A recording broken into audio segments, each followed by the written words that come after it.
Rekan-rekan se-alma mater yang terkasih, perkenalkan saya Bapak Uskup Alo Murwito, Uskup Keuskupan Agats Asmat, Papua Selatan, dan tamatan Institut Filsafat Teologi Santo Paulus, Yogyakarta 1981-82. Saya senang mendapatkan kesempatan untuk menyampaikan dua patah kata dalam pertemuan bersama para alumni dalam rangka memperingati 60 tahun Konsili Vatikan yang kedua ini.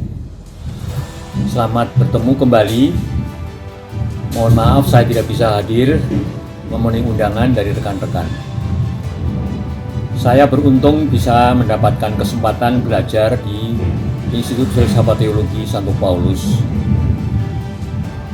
Konsili Vatikan kedua menelurkan keputusan refleksinya yang amat penting menjadi sebuah paradigma baru dalam perjalanan gereja Katolik sedunia. Dan yang penting, salah satu yang penting yang dihasilkan oleh Konsili Vatikan kedua adalah refleksi tentang dirinya sendiri, tentang gereja itu apa. Dan gereja menurut para bapak konsili adalah umat Allah. Gereja adalah kita semua. Dengan demikian maka keputusan ini mengubah gambaran gereja yang tidak lebih bergambar seperti piramida, di mana paling atas adalah hierarki dan paling bawah adalah umat Allah.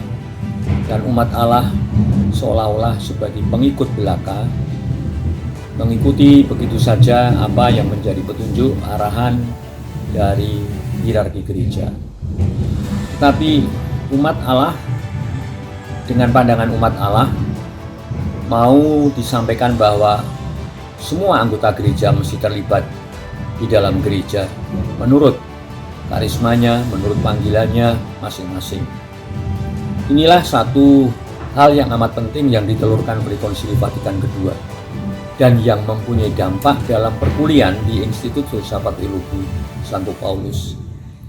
Saya mengikuti kuliah-kuliah yang disebut kuliah proyek pada jenjang teologi. Dalam refleksi-refleksi teologi, dalam semangat Konsili Vatikan kedua, selalu dalam refleksi itu didahului dengan mencari pengalaman-pengalaman yang konkret. Pengalaman realitas yang konkret ini penting sebagai bahan refleksi teologi agar supaya mendapatkan hasil permenungan yang baik sesuai yang bisa menanggapi dengan kebutuhan-kebutuhan dan tantangan zaman yang konkret itu. Maka kuliah-kuliah refleksi teologi pada waktu itu selalu didahului dengan mencari pengalaman konkret, menemukan pengalaman konkret. Misalnya saja tentang teologi kerja, tentang teologi perkawinan, hubungan antar agama. Ada tahap tertentu, waktu tertentu yang disediakan, mahasiswa harus mencari pengalaman-pengalaman konkret itu, baru kemudian direfleksikan, direnungkan, diberi masukan-masukan, bahan-bahan yang mengalir dari kitab suci, dari tradisi, yang kemudian menerangi pengalaman-pengalaman konkret itu. Itulah sebuah proses yang kami ikuti pada kuliah-kuliah di IFT yang sesungguhnya mengalir dari semangat Konsili Vatikan kedua. Mari kita berjalan terus dalam semangat itu dan Tuhan memberkati kita semua. Selamat menyelenggarakan perayaan ini. Durmomo, salam hangat dari Papua.